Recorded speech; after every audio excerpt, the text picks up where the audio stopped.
Blue Peter were doing the Bayeux Tapestry with the Norman Conquest. And all these school children had drawn this and went all around the studio.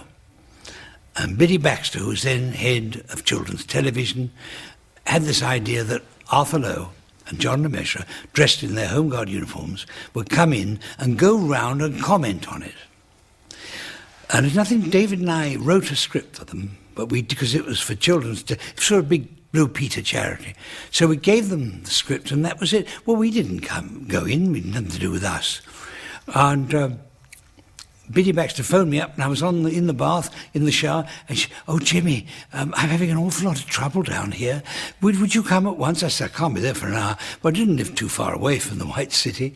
Anyhow, I finally got there, and there was Arthur saying, "Oh, this won't do at all, you know, we can't have this."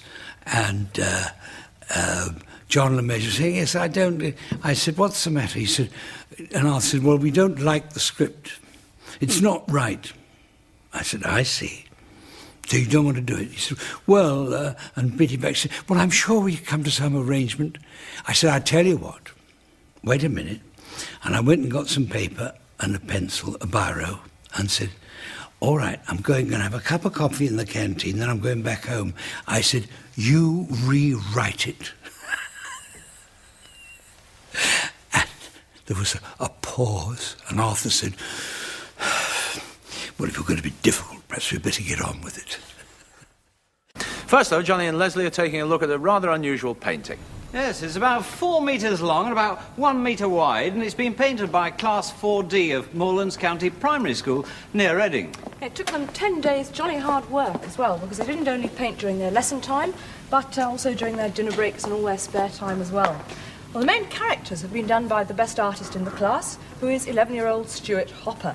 And I think if you take a close look at those characters, you might find that they're rather familiar. Well, they're all members of Dad's army team, and the whole painting, in fact, consists of Class 4D having a Christmas party with Captain Mainwaring there and his men. But I think the situation's getting a little out of control. Well, there's 2 little boys here on the left. One is chucking a red jelly across the room, and the other one looks like he's got a red jelly in the face. I think Captain Mainwaring is looking very serious about the whole thing, but Sergeant Wilson here and Private Pike, I think they're more interested in the Christmas presents around the Christmas tree.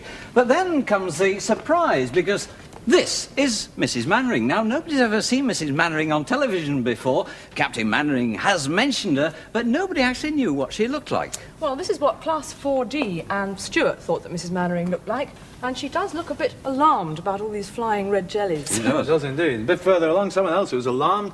There's Godfrey hiding under the table, looking very abashed. Private Fraser standing well back behind it. A jelly just about to hit, or perhaps just miss Corporal Jones there. This one's already missed him, but it's definitely going to hit Private Walker, who's so busy filling up his glass with his beer there, he hasn't noticed it coming.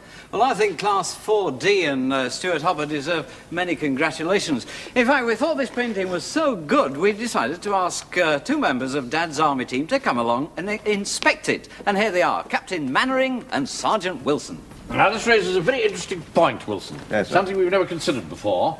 The use of jelly as a weapon in house-clearing operations. Oh, yes, that's an awfully good idea, sir. Yeah. It has its problems, though. Very difficult stuff to carry about. Oh, yes, I agree, sir. It wobbles. How do you think we'd manage carrying it about in a Wellington boot? What do you mean, the jelly in a welly? The reason I mention it, Wilson, is that I happen to know an Irishman who has a spare Wellington boot. His name's Kelly. Oh, I see. You mean you can carry the jelly in Kelly's welly?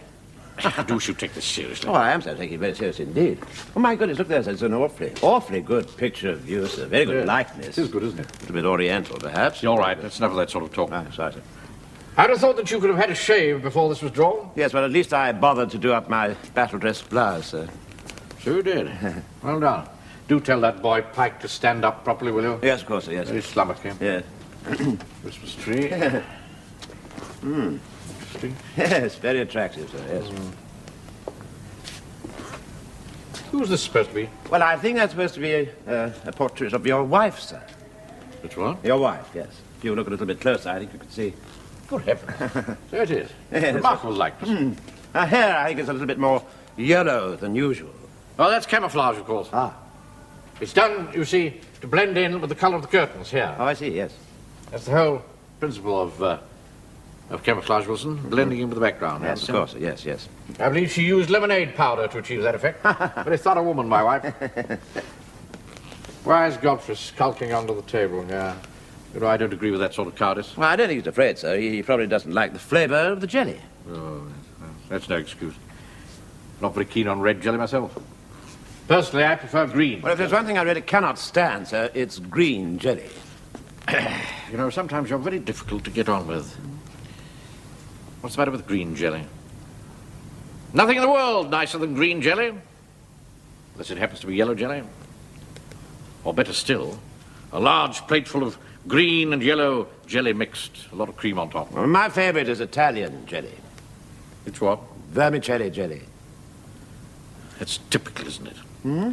You would like that foreign smelly vermicelli jelly? Well, if you don't like it, sir, we could always put it in the smelly vermicelli jelly in Kelly's Welly, see? And if, you see, the trouble is, personally, you see, if I eat too much jelly, I get a pain in my... Wilson! Now, look here, I came in good faith to discuss this freeze. Seriously. Now, please take it seriously. I don't know all this rubbish about, about jellies and wellies. Hello. All right, nice to see you. It's a very good painting, though, isn't it? Yes, sir. Marvellous painting. Really, very good indeed. Yeah. Lovely of your wife, I thought, sir. I think Class 4D will be very pleased with your comments. Thank you Well, very I think much they should be congratulated, Yes, particularly so do Stuart for his portraits. Very good. Very good. I think there's no doubt that Dad's Army must be one of television's most favourite programmes, and one of the scenes I've enjoyed most was when Captain Mainwaring and his men were given a challenge by Captain Square and the Eastgate platoon, an initiative test to see who could win a race. Now, Captain Square was confident who the winners would be because his men were far more resourceful and better led.